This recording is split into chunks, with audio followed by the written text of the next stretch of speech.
Desperté en una residencia de ancianos el día de mi cumpleaños número 60, sin saber cómo había llegado allí. Mi propia hija me había encerrado como a un perro viejo, pero lo que ella no sabía es que los perros viejos también tienen colmillos. Me llamo Mateo, 59 años recorriendo Madrid en un taxi destartalado, creyendo que mi única herencia sería el olor a gasolina y los asientos desgastados. Mi esposa Carmela murió hace un año, y pensé que me había dejado solo con los recuerdos.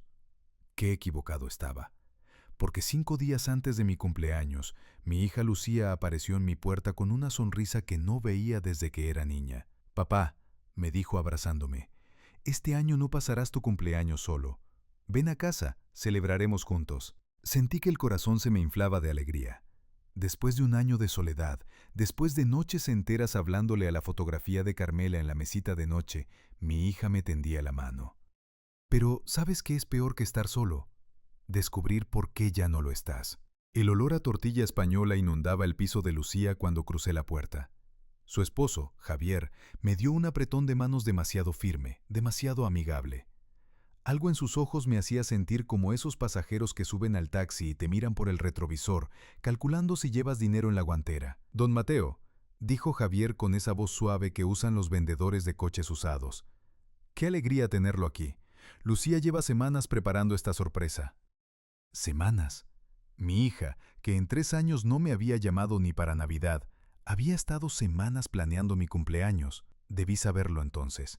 Debí escuchar lo que mi instinto de taxista me gritaba. Cuando algo parece demasiado bueno, es porque lo es. Pero lo que descubrí esa noche, lo que estaba escondido detrás de esa mesa llena de jamón y vino, era algo que jamás podría haber imaginado. Ni en 36 años recogiendo historias en mi taxi había escuchado algo así. Me senté a la mesa. Lucía sirvió el vino. Javier cortó el jamón con movimientos precisos, casi quirúrgicos. Y yo, como un idiota, sonreía pensando que finalmente había recuperado a mi familia. «Papá», dijo Lucía, y en su voz había algo extraño, algo que no terminaba de encajar. «Tenemos que hablar de algo importante». Se me heló la sangre. En mi experiencia, nada bueno empieza con esas palabras. Javier se aclaró la garganta. Sacó un sobre manila de un cajón. Lo puso sobre la mesa, entre el jamón y el vino, como quien pone una bomba con temporizador. «Don Mateo», dijo, y ahora su voz ya no era suave, era calculadora. «Encontramos algo entre las cosas de Carmela».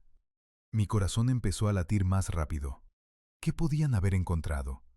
Carmela y yo vivimos 32 años juntos en un apartamento de 50 metros cuadrados en Carabanchel. No teníamos secretos. No teníamos nada. O eso creía. Javier abrió el sobre. Sacó papeles. Muchos papeles. Escrituras. Documentos notariales. Fotografías de edificios que nunca había visto. 4 propiedades, dijo Lucía, y su voz temblaba. Pero no de emoción. De avaricia. 4 pisos en Madrid y 3 vehículos registrados a su nombre. Me quedé mudo. Las palabras se me atascaron en la garganta como si hubiera tragado piedras. Esto tiene que ser un error», tartamudeé. «No es un error, papá». Lucía puso su mano sobre la mía, pero no era un gesto de cariño. Era de posesión.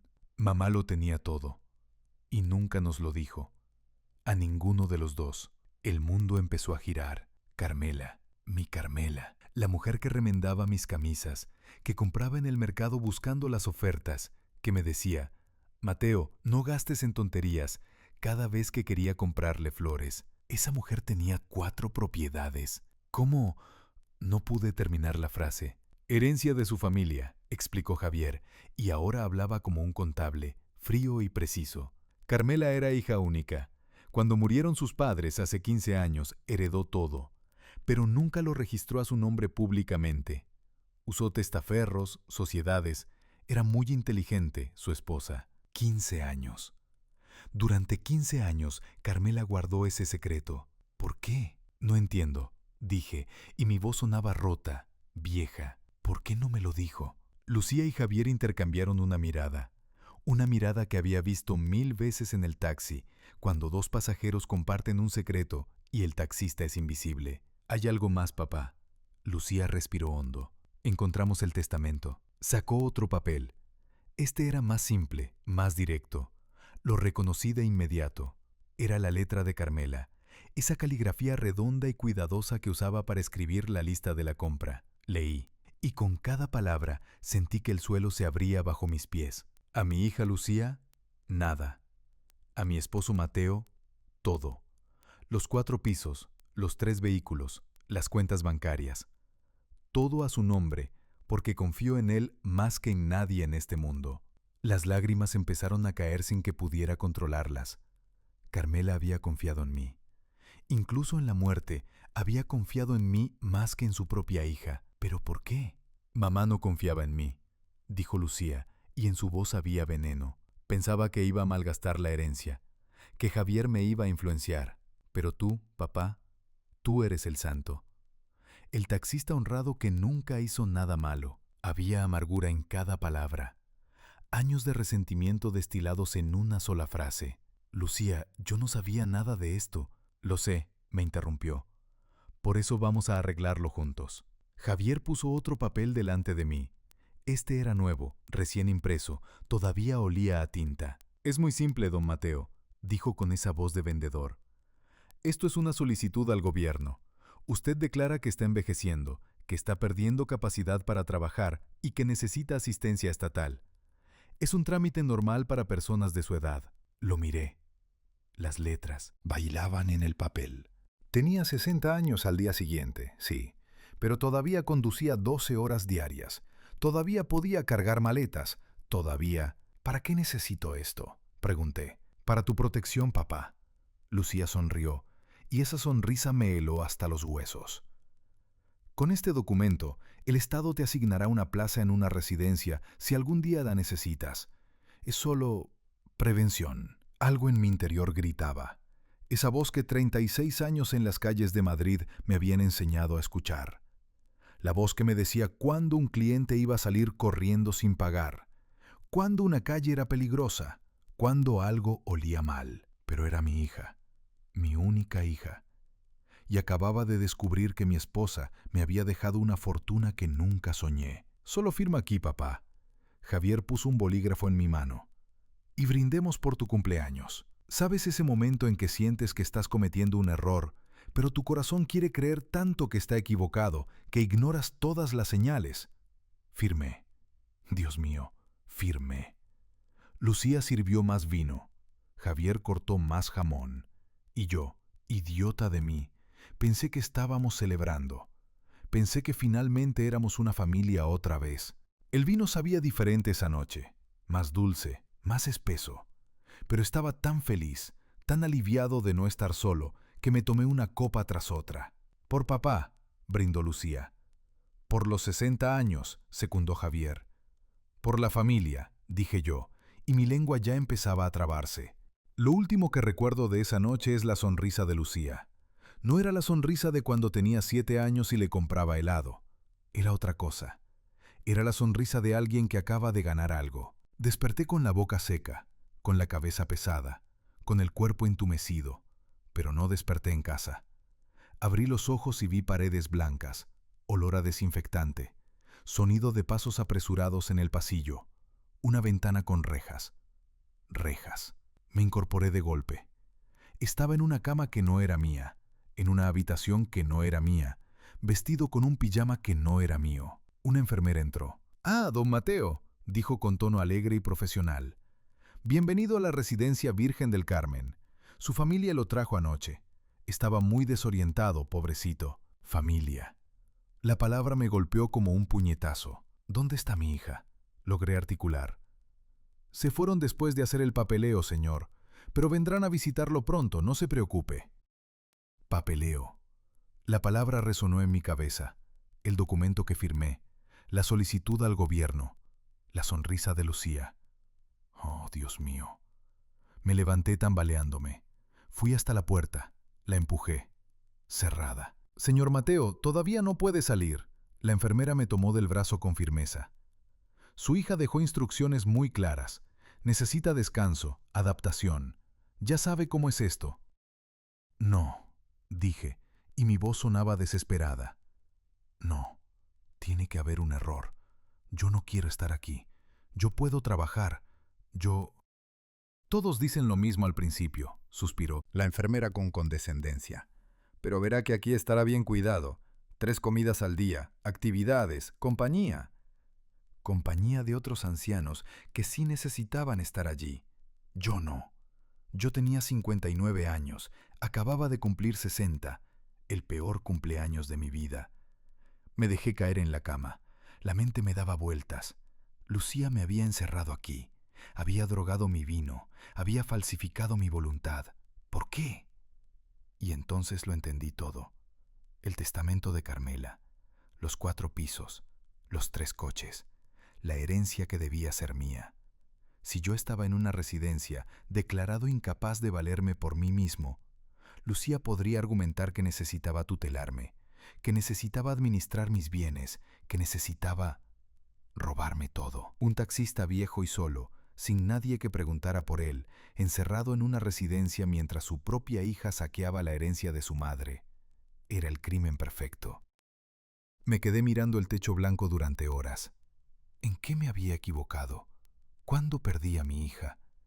Recordé cuando era pequeña, cuando la llevaba en el taxi a su escuela y ella me decía, «Papi, cuando sea grande voy a comprarte un coche nuevo». Recordé su graduación, su boda, el día que me presentó a Javier y me dijo, «Papá, él me hace feliz». ¿Dónde estaba esa niña? ¿Qué le había hecho el mundo? ¿O qué le había hecho yo sin darme cuenta? Pero entonces pensé en Carmela, en su letra redonda escribiendo, «Confío en él más que en nadie». No, esto no era mi culpa. Esto era codicia, pura y simple codicia. Y justo cuando empezaba a hundirme en la desesperación, justo cuando pensaba que todo estaba perdido, recordé algo. Un nombre. Carlos Mendoza. Hacía 3 años, un hombre subió a mi taxi frente a los juzgados de Plaza de Castilla. Estaba empapado por la lluvia, cargando un maletín pesado. «Mateo», me dijo leyendo mi nombre en la licencia, «¿me puede llevar a Chamartín? Y si no le importa, podemos ir despacio. Necesito revisar estos documentos». Durante 1 hora fue leyendo papeles en el asiento trasero, mientras yo conducía por las calles menos congestionadas. Cuando llegamos, me pagó el doble de la tarifa. «Ha sido usted muy paciente», me dijo. «Aquí tiene mi tarjeta. Si alguna vez necesita un abogado, llámeme». Nunca la usé, pero la guardé en mi cartera, entre la foto de Carmela y mi licencia de conducir. Carlos Mendoza, abogado especialista en Derecho de Familia y Tutelas. El problema era que mi cartera estaba en casa, y yo estaba encerrado en una residencia. Empecé a caminar por los pasillos, observando, aprendiendo. 36 años en las calles te enseñan a leer espacios, a encontrar salidas, a detectar debilidades. La residencia tenía seguridad, sí, pero estaba diseñada para contener a personas con demencia, con problemas de movilidad, no para retener a un taxista de 60 años en plena forma.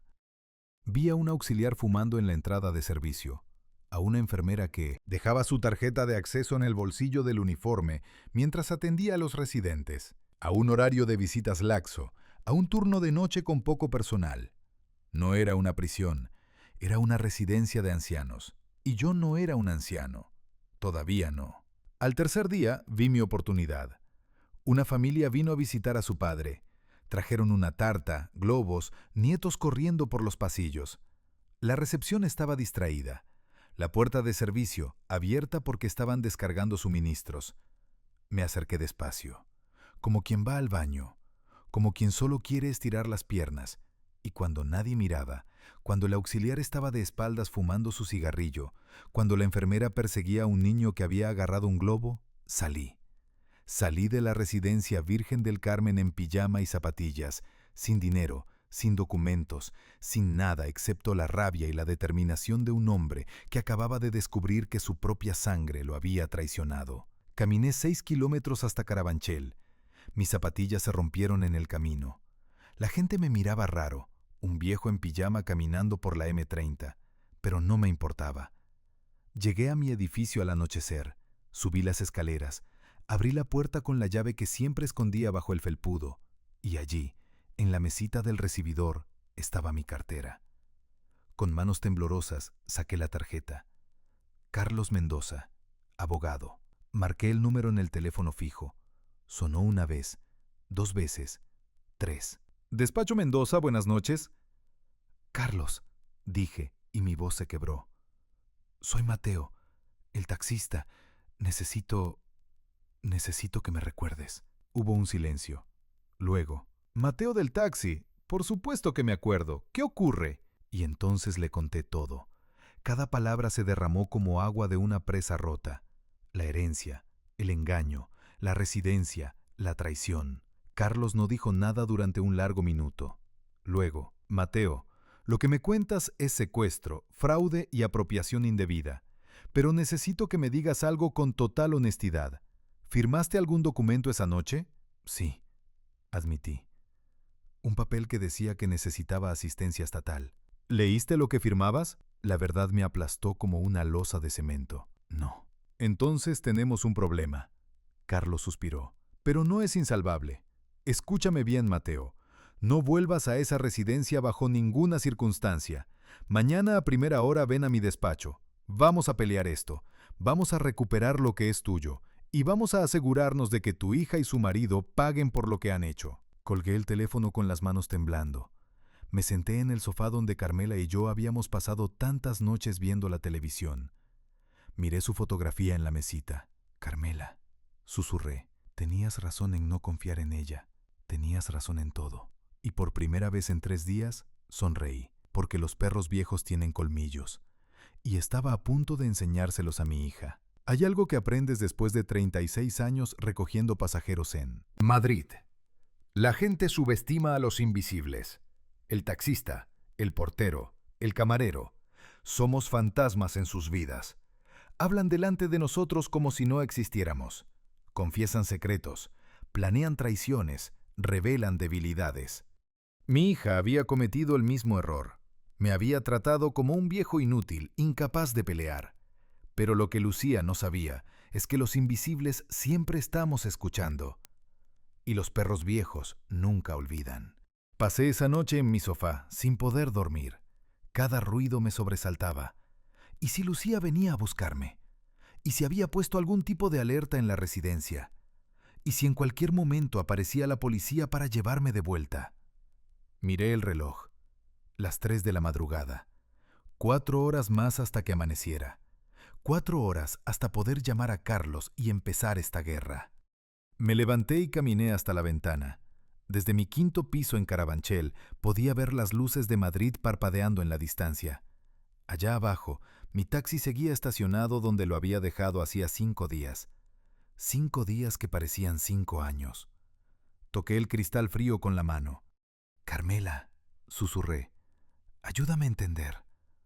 ¿Por qué me dejaste todo a mí? ¿Por qué no le diste nada a Lucía?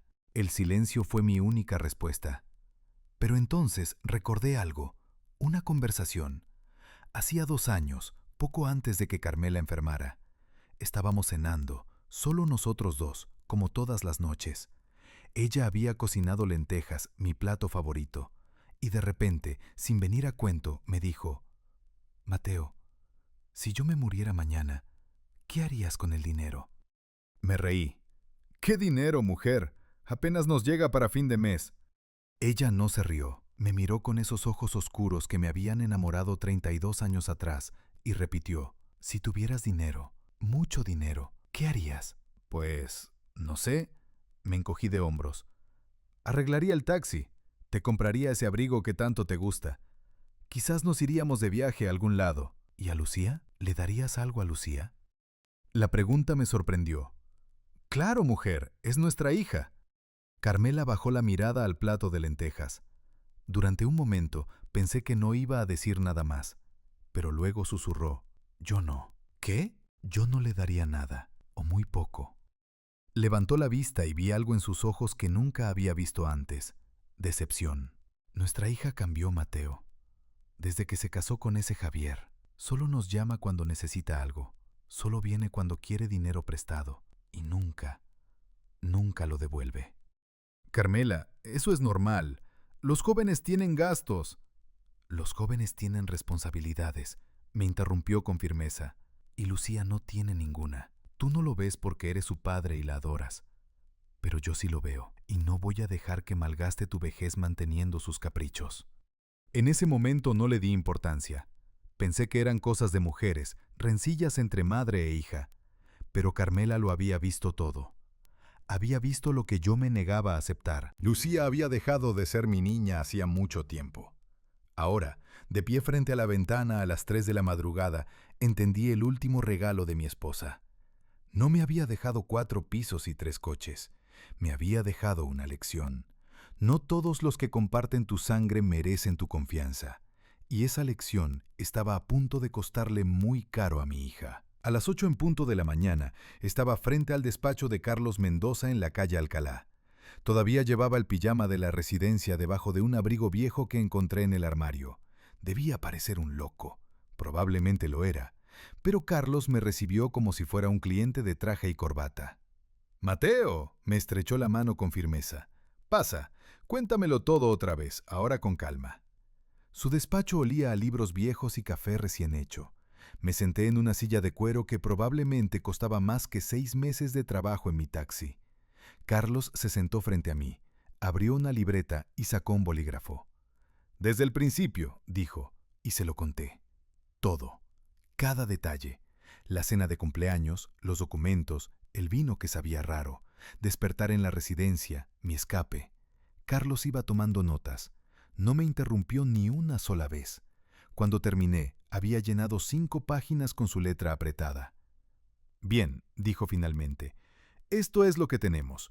Intento de apropiación indebida de herencia, falsificación de documentos, privación ilegal de libertad y posible intento de incapacitación fraudulenta». «¿En cristiano?», pregunté. Carlos sonrió sin humor. «Tu hija y su marido podrían ir a la cárcel por esto, pero...» Siempre hay un pero. «Pero necesitamos pruebas. Tú firmaste ese documento. Ellos pueden argumentar que lo hiciste voluntariamente, que después te arrepentiste y por eso escapaste de la residencia». «¡Pero me drogaron!». «Lo sé, pero ¿puedes probarlo? ¿Te hiciste un análisis de sangre cuando despertaste?». El silencio fue mi respuesta. Carlos suspiró. «Mira, Mateo, yo te creo.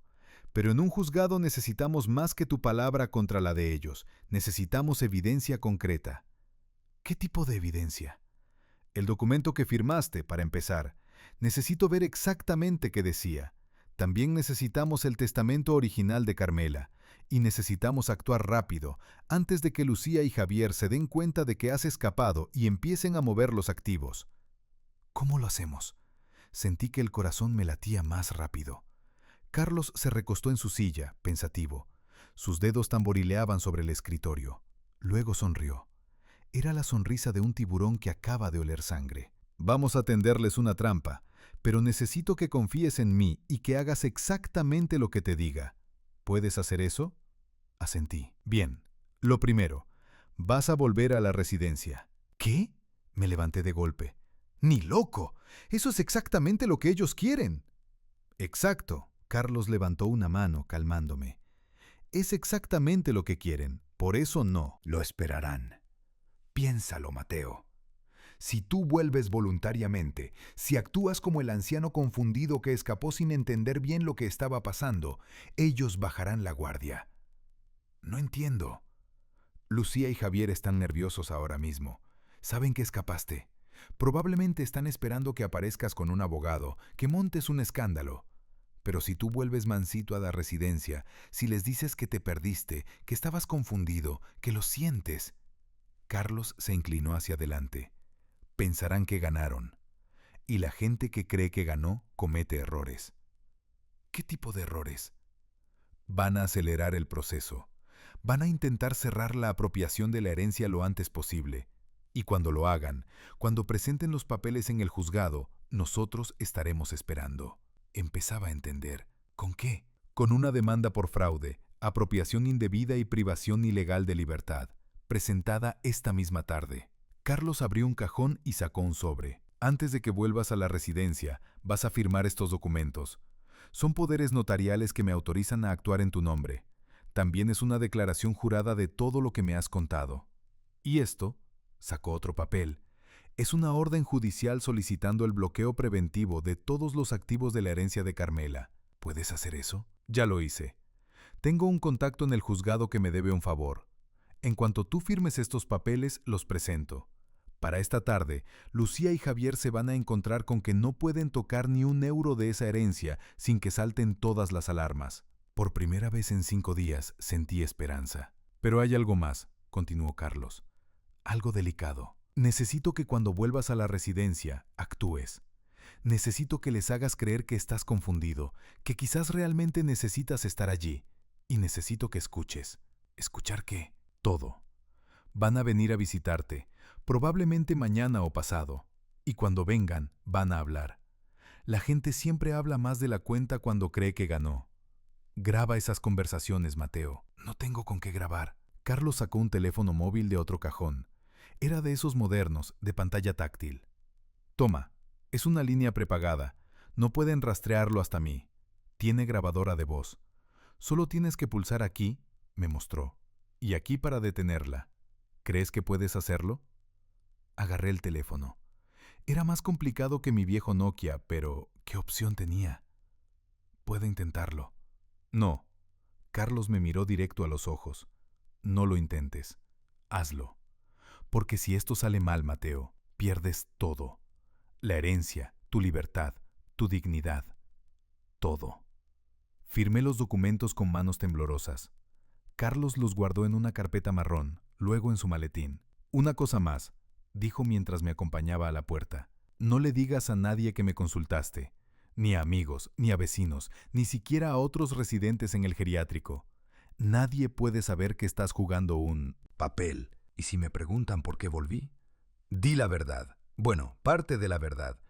Que te asustaste, que no sabías dónde estabas, que caminaste hasta tu casa por costumbre, que te diste cuenta de que quizás sí necesitas ayuda. Apela a su ego, Mateo. Hazles sentir que tenían razón sobre ti. Salí del despacho con el teléfono escondido en el bolsillo del abrigo. El sol de media mañana me cegó por un momento. Madrid bullía a mi alrededor. Coches, gente, vida.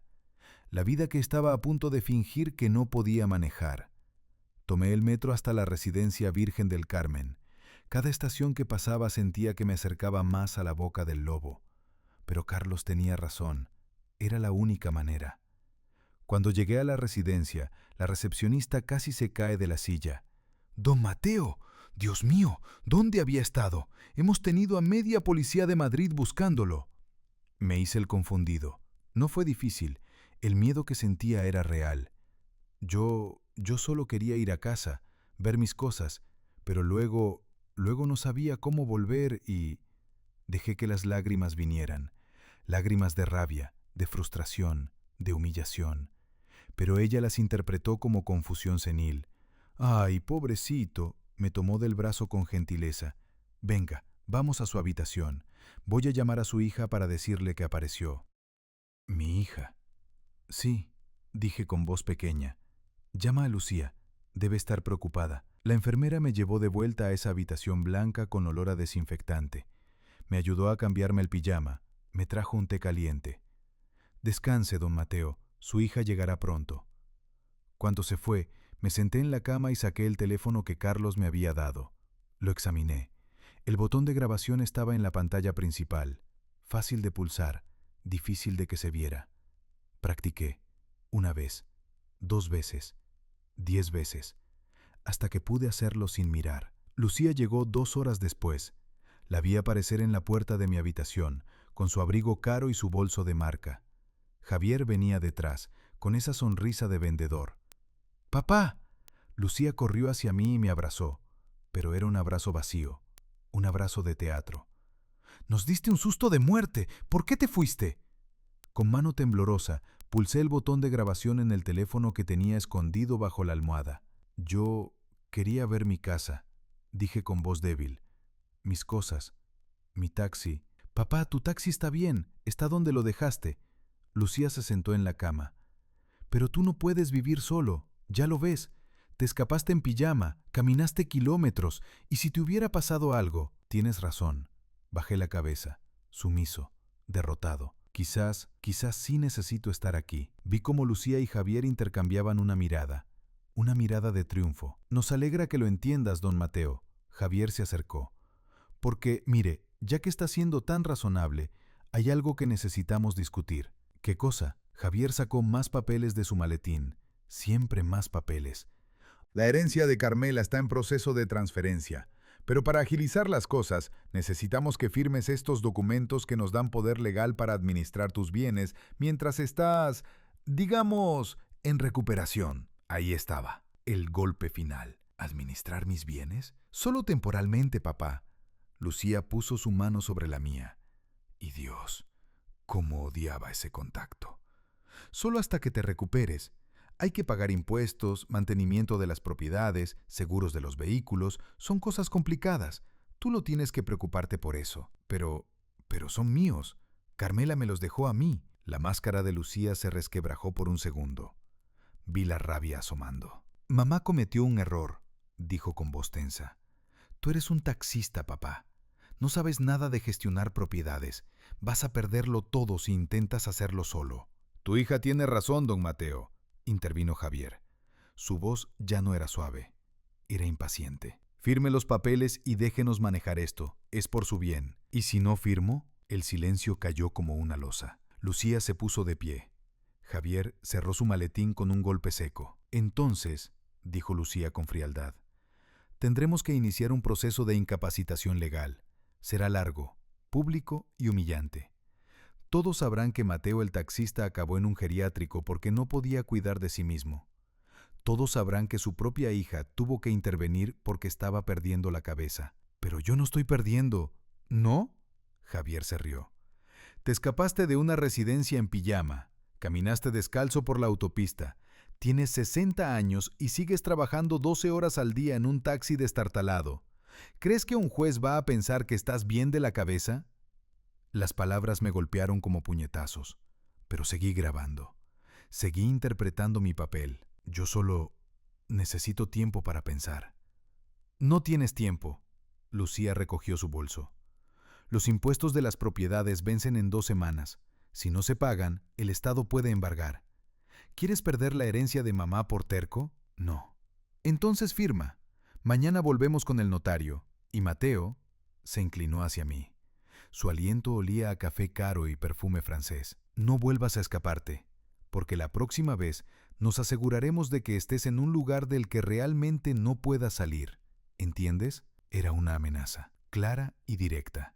Entiendo. Se fueron. Los vi alejarse por el pasillo. Lucía caminaba con paso firme, triunfal. Javier silbaba. Cuando desaparecieron de vista, saqué el teléfono y detuve la grabación. 32 minutos. 32 minutos de amenazas, admisiones, pruebas. Tenía que hacerle llegar esto a Carlos. Ya. Esa noche, esperé hasta que los turnos cambiaran. La enfermera del turno de noche era mayor, más relajada. La vi sentarse en su puesto con un termo de café y una revista. Me escabullí hasta el teléfono público del pasillo. Marqué el número de Carlos. «¿Mateo?» «Lo tengo», susurré. La grabación. Confesaron todo. Perfecto. Ahora escucha bien. Mañana va a pasar algo. Van a intentar llevarte con un notario. Irás, pero no firmes nada.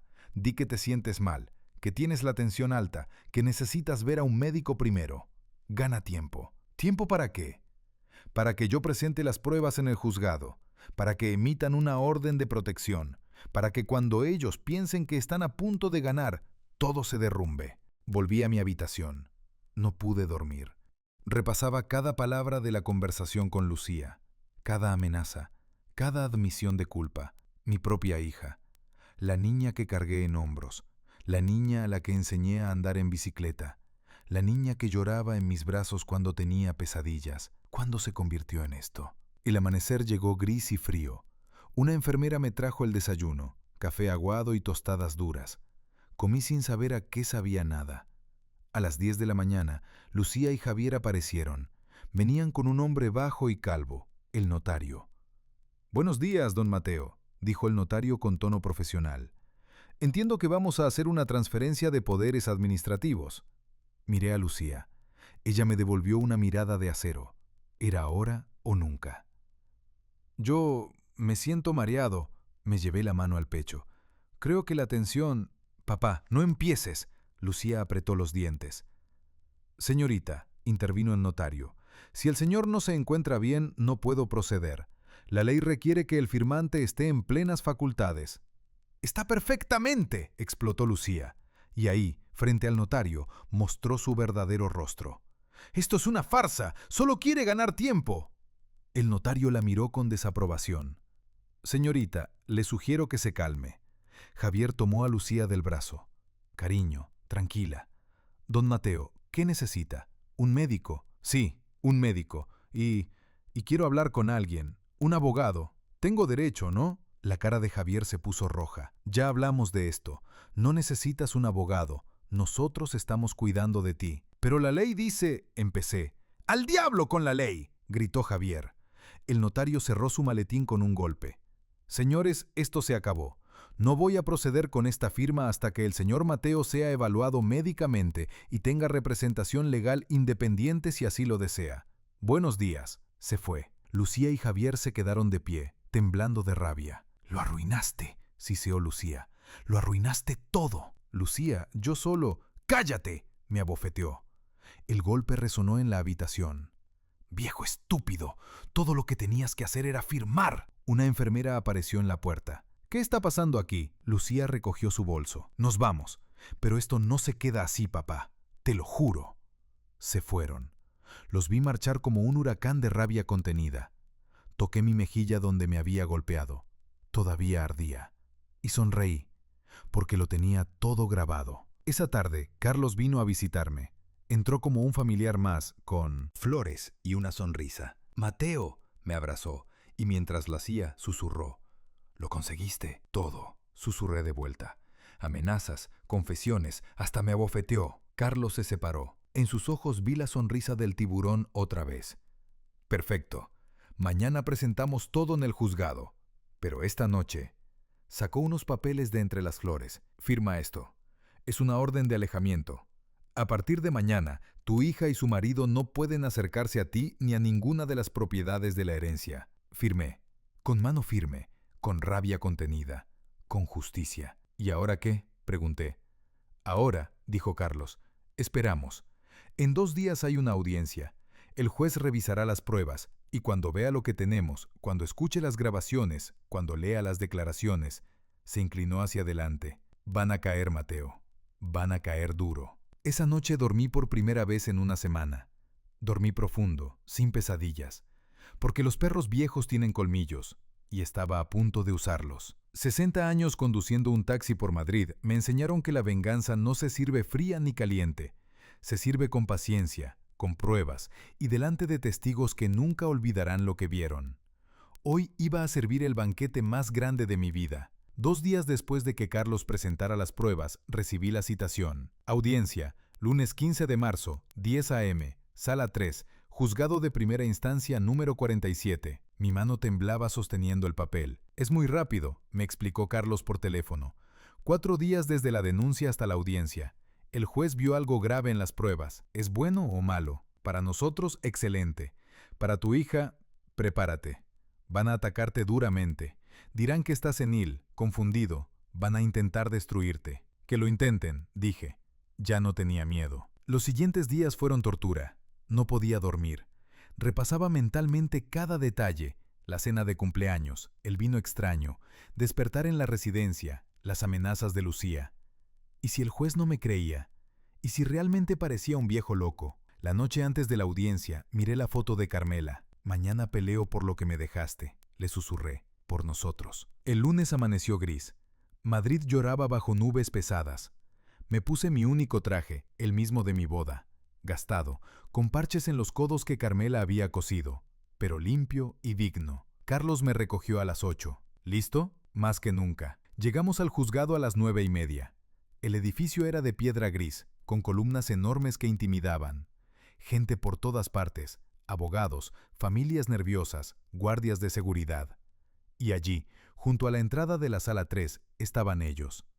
Lucía llevaba un traje oscuro elegante, pelo recogido, maquillaje perfecto. Javier vestía traje de raya diplomática, gemelos dorados. Parecían gente respetable. Yo parecía un taxista viejo. Pero las apariencias engañan. Lucía me vio. Por un segundo su máscara cayó. Vi pánico puro. Pero se recompuso rápido. «Papá, Se acercó con brazos abiertos. «Gracias a Dios estás bien. Estábamos tan preocupados cuando te escapaste». «No me toques», dije en voz baja pero firme. La gente se giró a mirarnos. «Papá, por favor, no hagas una escena». «¿Una escena? Todavía me duele la mejilla de tu bofetada». Su abogado apareció, alto, pelo engominado, sonrisa de tiburón. «Señor Rodríguez, soy Fernando Ruiz. Creo que podemos resolver esto fuera de la sala». «No voy a resolver nada. Nos vemos dentro». Entramos a la sala. Madera oscura, olor a papel viejo, silencio denso. Nos sentamos a un lado, ellos al otro. Carlos organizó documentos, grabaciones, pruebas, todo perfectamente etiquetado. «Ellos están más nerviosos que tú», me susurró.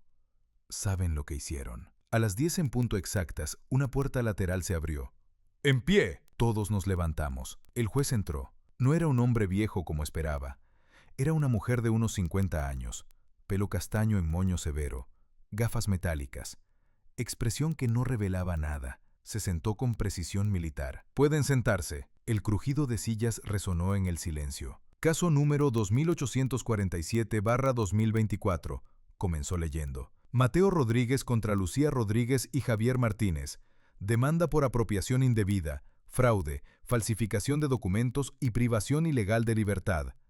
Cada palabra era un martillazo. «He revisado las pruebas preliminares», continuó la juez, «y debo decir que este es uno de los casos más perturbadores de mi carrera. Letrado Ruiz, su argumento de apertura». El abogado de Lucía se levantó con movimiento fluido. «Señoría, con respeto, esta demanda es una farsa. Mi defendida es una hija devota preocupada por su padre, quien lamentablemente muestra signos de deterioro cognitivo. El señor Rodríguez tiene 60 años, vive solo, trabaja 12 horas diarias en un taxi. Mi cliente razonablemente se preocupó». «Objeción», dijo Carlos calmadamente.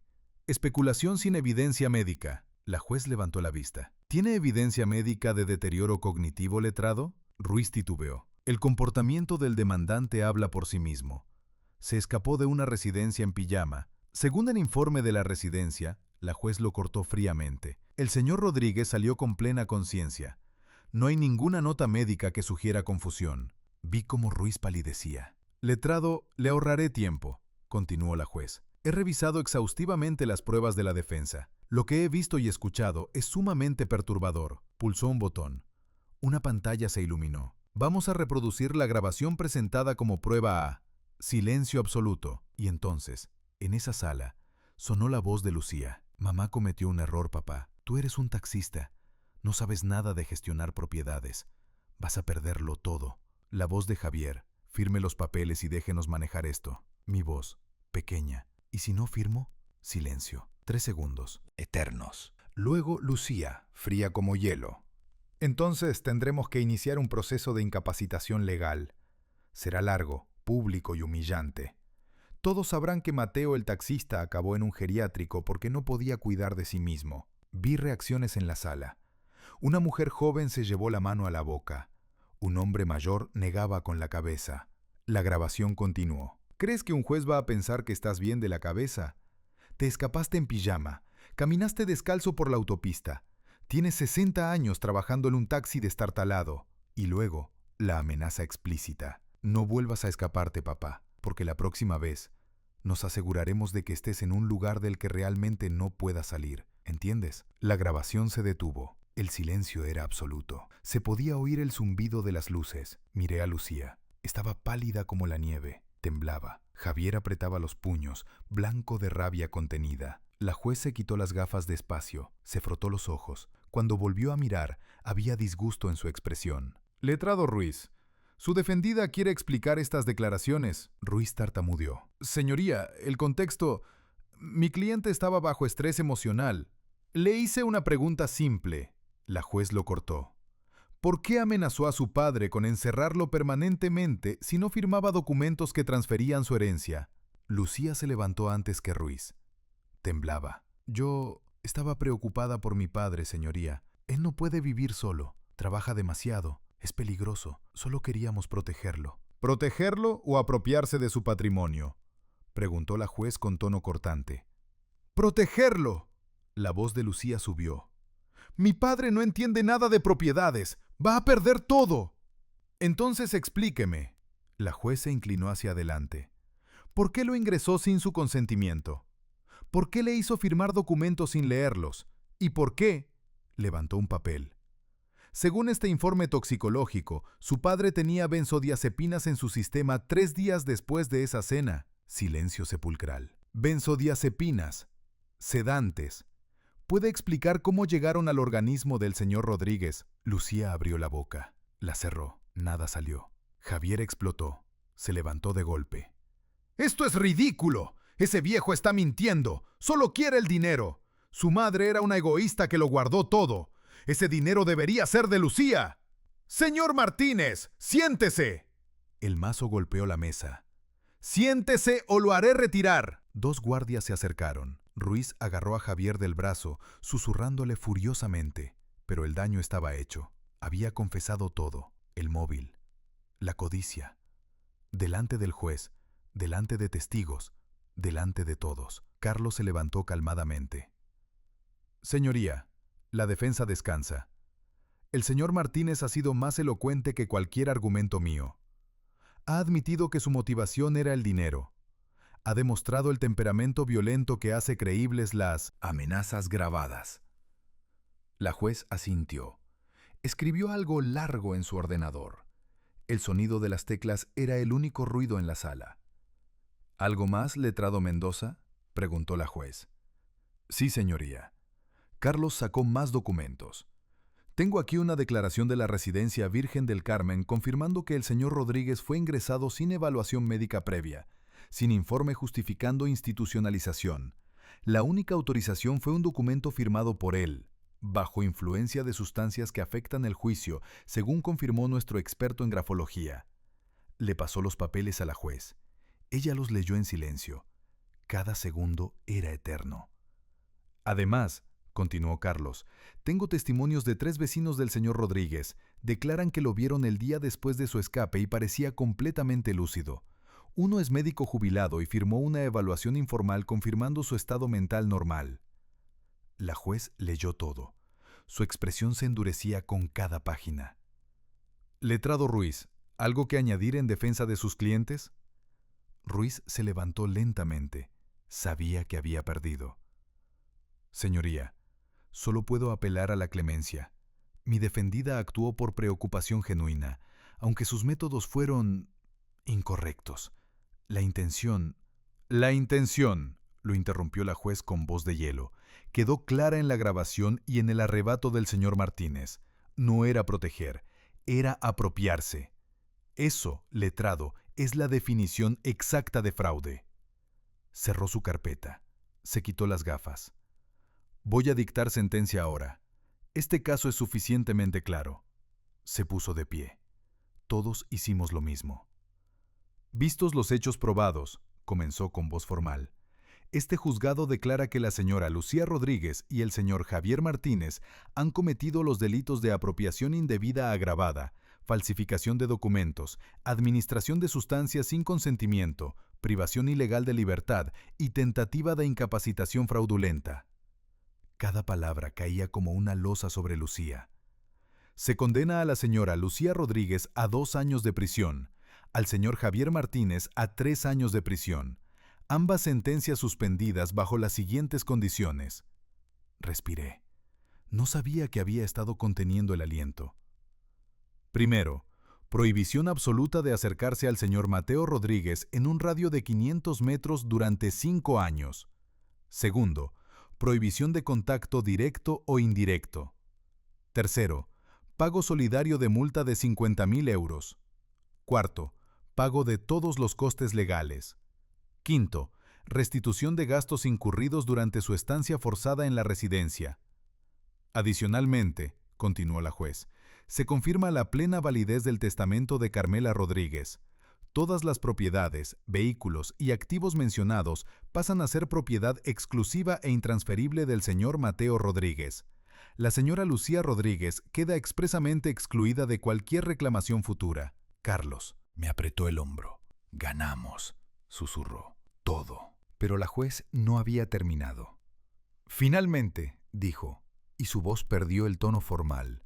Sonaba humana. Quiero dirigirme al señor Mateo Rodríguez. Me miró directamente. Señor Rodríguez, llevo 30 años en este juzgado.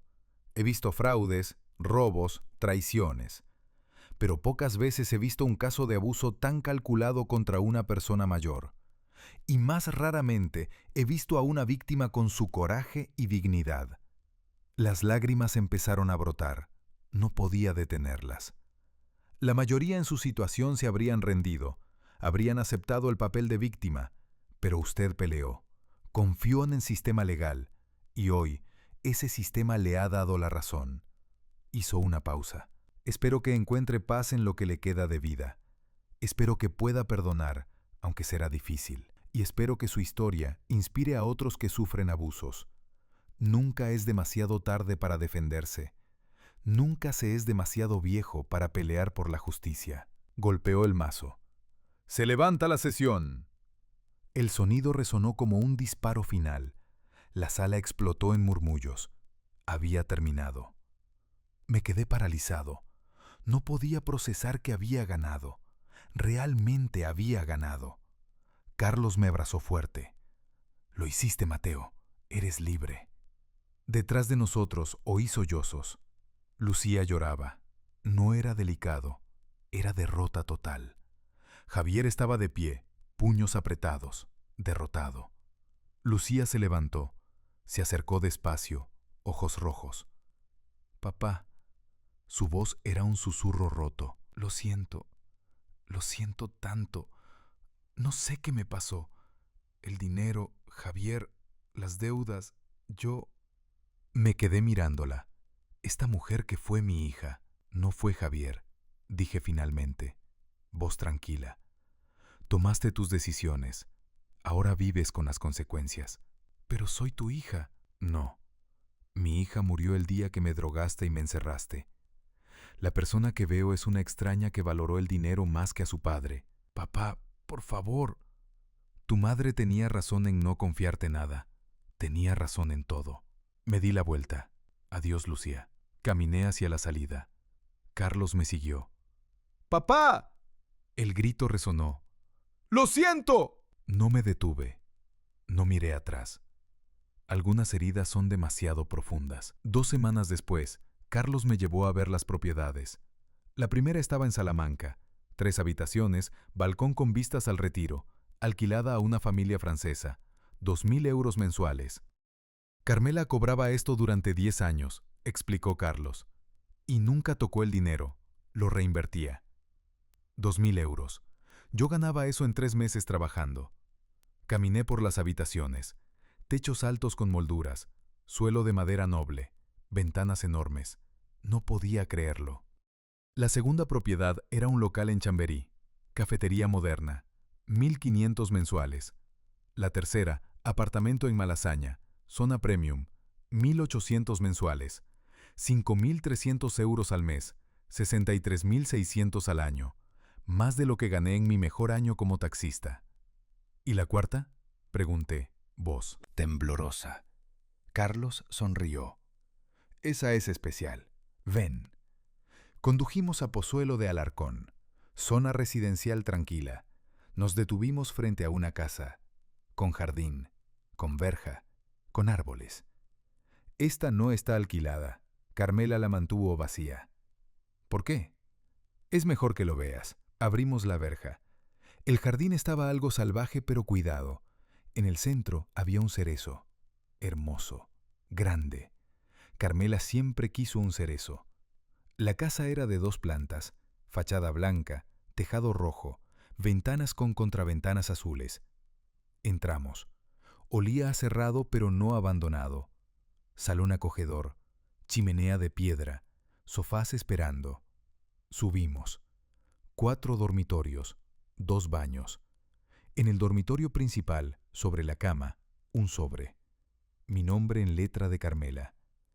Abrí el sobre con manos temblorosas. 3 páginas escritas a mano. Mi querido Mateo, si lees esto, ya no estoy y descubriste mi secreto. Cuando mis padres murieron hace 15 años, heredé su patrimonio.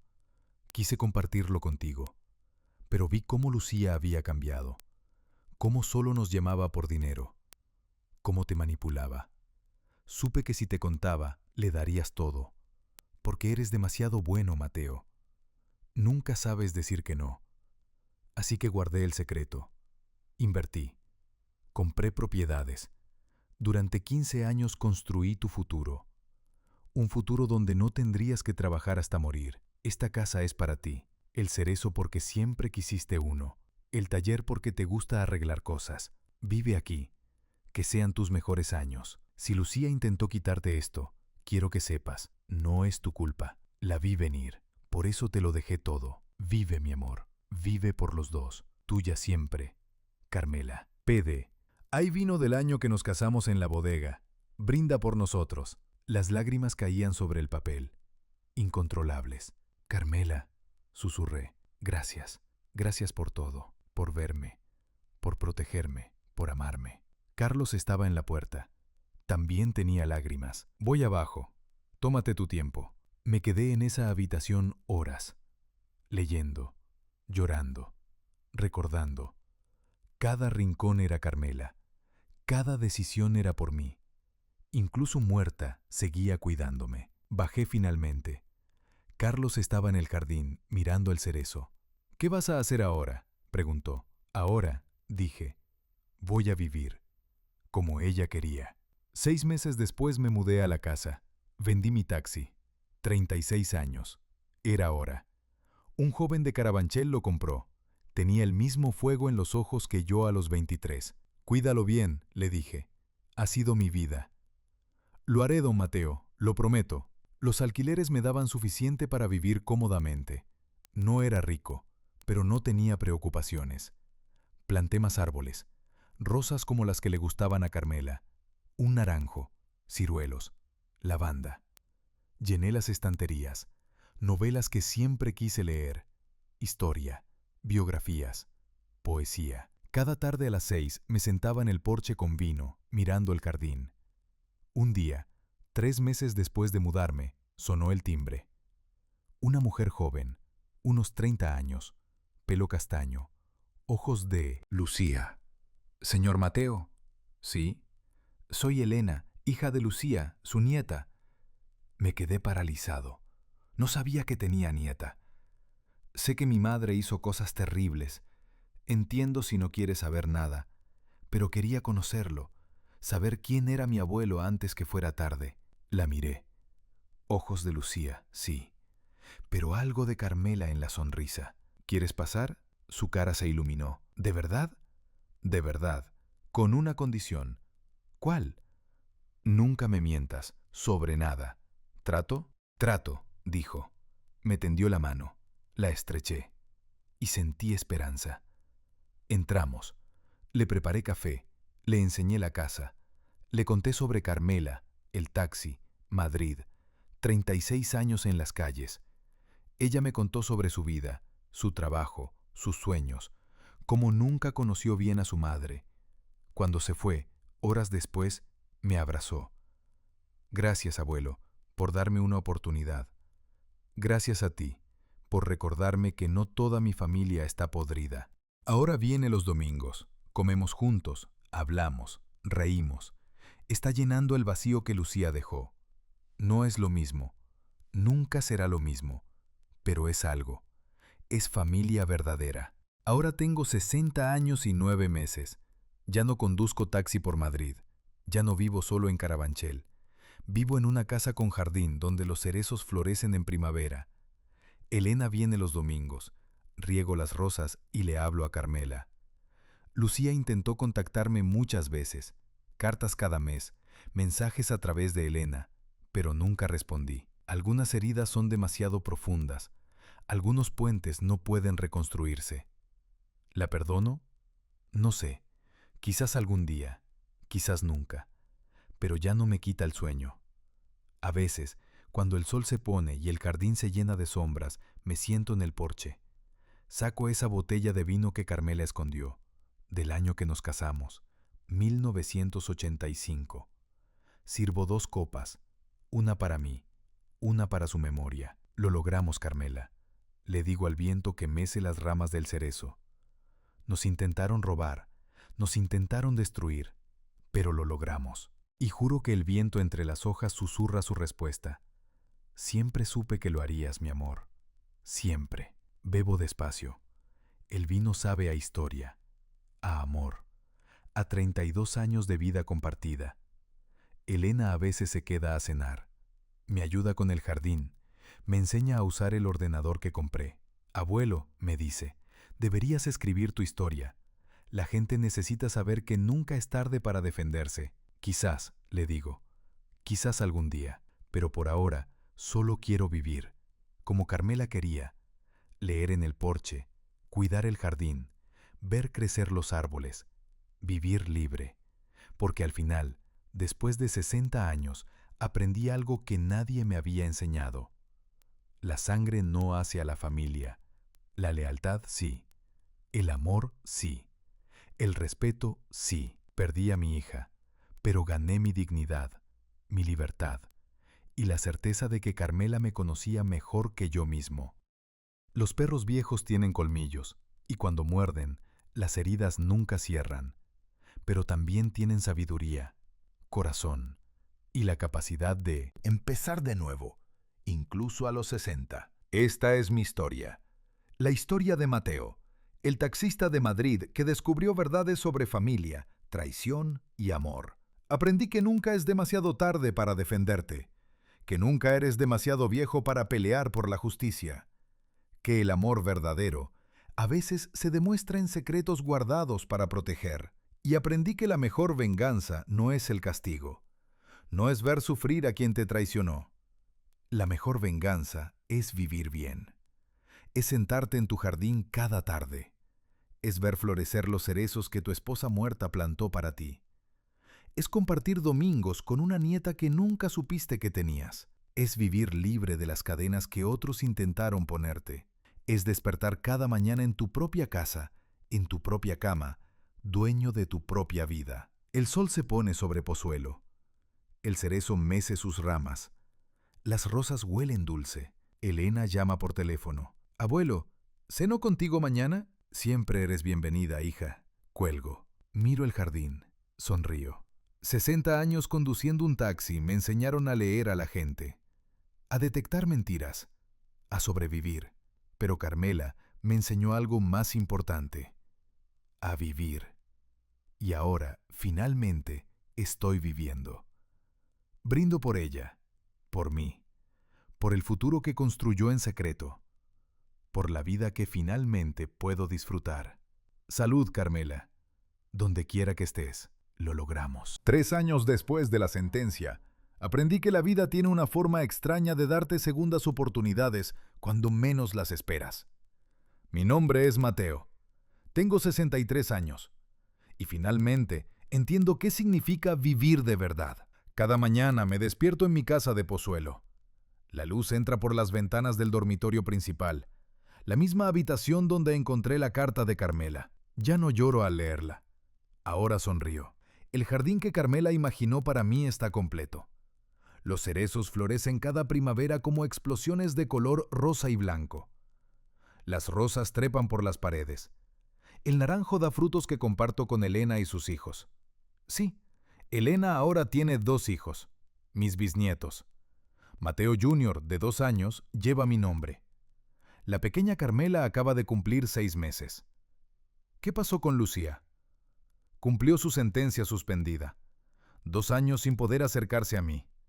2 años que aprovechó para, según me cuenta Elena, divorciarse de Javier y empezar terapia. Hace 6 meses recibí una carta suya, la primera que no rompí sin leer.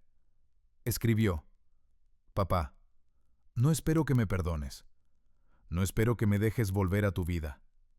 Solo quiero que sepas que finalmente entiendo lo que hice, que veo el monstruo en el que me convertí, que la codicia me cegó hasta hacerme olvidar quién era. Mamá tenía razón en no confiar en mí. Tú tenías razón en alejarte. Lo siento, no es suficiente, pero es todo lo que tengo. Elena me preguntó si iba a responder. Todavía no, le dije. Quizás algún día, pero todavía no. Algunas heridas necesitan más tiempo. Mis días ahora son simples pero llenos. Me levanto a las 7. Preparo café en la cocina que Carmela diseñó pensando en mí. Salgo al porche. Miro el jardín despertar con el sol. A las 9, camino por el barrio.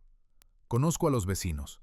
Saludo a don Fernando, el jubilado de enfrente que también fue taxista. Hablamos de los viejos tiempos, cuando Madrid era diferente. Los domingos son sagrados. Elena viene con los niños. Cocinamos juntos. Ella me enseñó a hacer paella. Yo le enseño las historias que Carmela me contaba. Mateo Jr. me llama Tato. No puede pronunciar abuelo todavía. Me derrite el corazón cada vez. Los martes por la tarde voy al centro de día para mayores. No porque lo necesite, sino porque me gusta. Juego dominó con otros hombres de mi edad. Compartimos historias. Reímos. Hace un año, limpiando el ático de la casa, encontré más sorpresas de Carmela. Cajas de fotografías que nunca había visto. Ella documentando su vida secreta como propietaria. Reuniones con inquilinos. Firmas en notarías, siempre sola, protegiéndome de conocer algo que habría compartido con Lucía. Encontré un diario también. Carmela escribió durante los últimos 5 años de su vida. Una entrada de hace 4 años decía: hoy Lucía llamó pidiendo dinero otra vez. Mateo le dio todo lo que teníamos ahorrado. Mi corazón se rompe viendo cómo lo manipula, pero no puedo decirle. Lo ama demasiado para ver la verdad. Así que sigo construyendo su futuro en secreto. Sigo protegiéndolo de la única manera que puedo. Lloré leyendo eso, no de tristeza, de gratitud, de amor. He cambiado en estos 3 años. Aprendí a usar el ordenador. Elena me enseñó. Ahora escribo correos electrónicos. Hasta tengo cuenta de Facebook donde publico fotos del jardín. Aprendí a cocinar de verdad. Ya no solo tortilla y arroz. Ahora hago guisos, postres, pan casero. Tomé clases de pintura en el Centro Cultural. No soy bueno, pero me gusta. Pinto el cerezo desde diferentes ángulos, diferentes estaciones. Viajé por primera vez en mi vida. Elena me llevó a Valencia. Vimos el mar. Comí paella auténtica. Sentí arena entre los dedos. Carmela siempre quiso ir al mar. Le prometí que iríamos, algún día. Ese día nunca llegó para ella, pero fui por los dos. Y esparcí un puñado de su ceniza que guardaba secretamente en el Mediterráneo. Ya llegamos al mar, amor, susurré al viento. Perdón por tardar tanto. ¿Qué aprendí de todo esto? Aprendí que la familia no es quien comparte tu sangre, es quien comparte tu vida, tu dolor, tus alegrías. Elena no nació de mí, pero es más mi familia que Lucía nunca volvió a ser. Aprendí que nunca es tarde para empezar de nuevo. A los 60 empecé una vida completamente diferente. Aprendí que el amor verdadero a veces se manifiesta de formas inesperadas. Carmela me amó guardando secretos, protegiéndome de mi propia bondad. Aprendí que la dignidad vale más que cualquier relación, que está bien alejarse de quien te daña, incluso si es tu propia hija. Y aprendí que la venganza no es hacer sufrir al otro, es vivir tan bien que tu felicidad sea la prueba de que no pudieron destruirte. Ahora, en este momento, sentado en mi porche mientras el sol se pone sobre Pozuelo, con una copa de vino en la mano y el olor a rosas en el aire, puedo decir algo que no había podido decir en 60 años. Soy feliz. No rico, no famoso, no importante, solo feliz. Mañana Elena traerá a los niños. Mateo Jr. querrá que lo empuje en el columpio que instalé bajo el cerezo. La pequeña Carmela dormirá en mis brazos como Lucía nunca hizo. Pasado mañana iré al mercado. Compraré verduras frescas. Cocinaré lentejas como las que Carmela hacía. La semana que viene es el aniversario de su muerte. Plantaré otro rosal en su memoria. Van 4, 1 por cada año sin ella. Si mi historia sirve para algo, que sea para esto. Si eres mayor y alguien intenta aprovecharse de ti, lucha, busca ayuda, no te rindas. Tienes derechos, tienes dignidad, tienes valor. Si descubres que tu familia te traicionó, está bien alejarte. La sangre no justifica el abuso. Puedes construir una nueva familia con quienes te respeten. Si perdiste a alguien que amabas, honra su memoria viviendo bien. Carmela construyó este futuro para mí, y yo lo estoy viviendo por los dos. Y si alguna vez te sientes demasiado viejo para algo, recuerda a Mateo el taxista, que a los 60 peleó contra su propia hija, ganó y empezó de nuevo. Nunca es tarde, nunca eres demasiado viejo, nunca estás demasiado acabado. El sol ya se escondió. Las estrellas empiezan a aparecer. Miro la foto de Carmela que puse en el jardín. Está junto al cerezo, en un marco resistente al clima. Gracias, le digo como cada noche. Por todo. Por amarme. Por protegerme. Por este jardín. Por esta vida. El viento mece las hojas. Podría jurar que escucho su risa. Mateo Jr. me llama desde dentro. ¡Tato! ¡Cuento! Elena asoma la cabeza. ¿Le lees un cuento antes de dormir? Voy, digo, levantándome del porche. Antes de entrar, miro una última vez el jardín. Mi jardín. Mi casa. Mi vida. La vida que Carmela me dio. La vida que Lucía intentó robar. La vida que finalmente estoy viviendo. Los cerezos florecerán otra vez en primavera, y yo estaré aquí para verlo. Porque los perros viejos no solo tienen colmillos, también tienen corazón, tienen sabiduría, tienen segundas oportunidades, tienen vida. Y la vida, cuando la vives con dignidad y amor, siempre vale.